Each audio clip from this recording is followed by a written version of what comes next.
అలాగే స్టాచ్యూ, అలాగే ఒక కళ్యాణ మండపం అడగడం జరిగింది. సో దాంట్లో 2 దాదాపుగా చేసి ఇచ్చాము. ఒకటి ఖచ్చితంగా భగవంతుడు మళ్ళీ ఆశీర్వదిస్తాడు, అది కూడా చేస్తున్నాం.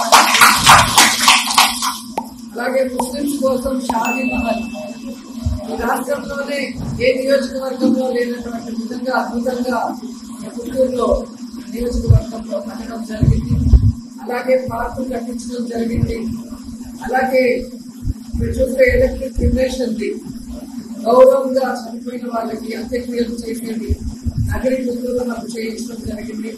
అలాగే చూస్తే రోడ్లు కానీ ట్రైన్స్ కానీ ఏ అడిగినా చేయడమే కాకుండా ముఖ్యంగా పాలిటెక్నిక్ కాలేజ్ పిల్లల కోసం చక్కటి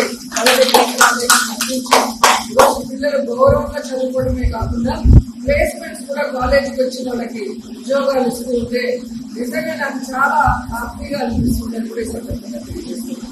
ఇదే ప్రాంతంలో మీరు చూస్తే ఇక్కడ బల్జభవన్ పూర్తయింది.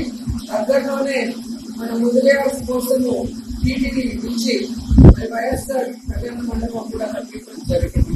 సో అలాగే అర్బన్ హెల్త్ సెంటర్ కట్టించడం జరిగింది. సో మున్సిపల్ ఆఫీస్ కట్టించాం. అట్లా ఒక ప్రాంతానికి అంటే ఒక మండలానికి లేదా ఒక మున్సిపాలిటీకి ప్రజలందరికీ ఏం అవసరం అది అన్ని కులాల వాళ్ళు వెళ్ళేది కాబట్టి దాంట్లో మనం ఏం చేయగలం అనేది 5 సంవత్సరాల్లో 2 సంవత్సరాలు కోవిడ్ లో పోయినా కూడా ఆ టైంలో కూడా సర్వీస్ చేశాము. మిగతా టైంలో డెవలప్మెంట్ కూడా చేసి కూడా గర్వంగా చెప్పగలం.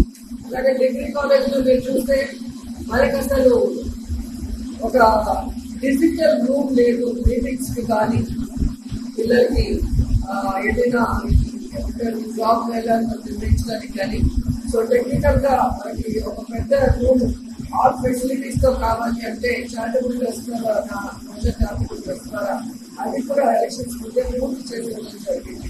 అలాగే పుత్తూరు కోర్టులో రోడ్డు లేక బతుకులుగా ఉంటే ప్రజలు చారిటబుల్ ట్రస్ట్ ద్వారా ఆ రోడ్డు కూడా వేయించడం జరిగింది. ఇలా ప్రజలు ఏదొచ్చి నన్ను కోరినా చేసుకోవాల్సిన బాధ్యత అంటే కుటుంబ పెద్దగా ఎమ్మెల్యే అంటే నేను కుటుంబ పెద్ద. సో ఇక్కడ పార్టీలు కులాలు మతాలు ఎలక్షన్ తర్వాత ఏమీ ఉండవు. అందరూ మన వాళ్ళే అనుకున్నారు కాబట్టి అన్ని చేయగలిగారు. సో మన ఎలక్షన్ ఒక సునామీ లాగా జరిగిపోయింది. సో ఇది ప్రజలు ఓడించిన ఓటమి కాదు. ఎందుకంటే మనం ఏ తప్పు చేయలేదు. ఇంత ఘోరంగా ఓడిపోవాల్సిన తప్పులైతే వైఎస్ఆర్సీపీ నాయకత్వమో పార్టీయో ఎమ్మెల్యేలో చేయలేదు అనేది నేను గంటాపదంగా చెప్పగలను. ఏం జరిగింది అనేది ఈ రోజు కాకపోతే ఏదో ఒక రోజు బయటగా అనేది వస్తుంది. ఆ రోజు కూడా ప్రజలు తెలుసుకుంటారు. కానీ ఖచ్చితంగా వైఎస్ఆర్ కాంగ్రెస్ పార్టీ మేము ఎమ్మెల్యేలుగా వర్క్ చేసినప్పుడే కాదు ఇప్పుడు ప్రతిపక్షంలో కూడా మీకు అందుబాటులో ఉంటామని ఏదైతే మాట ఇచ్చామో ఆ మాట ప్రకారం ఇక్కడే ఉంటాము. మీ అందరికీ అందుబాటులో ఉంటాము. మిమ్మల్ని మా కుటుంబ సభ్యులుగానే మేము సో ఈరోజు నన్ను గుర్తు పెట్టుకొని నేను భూమికి చేసిన ఈ బిల్డింగ్ లో ఒకసారి అడుగు పెట్టి దీపం వెలిగించినందుకు సోదరులందరికీ కూడా కృతజ్ఞతలు తెలియజేస్తున్నాను.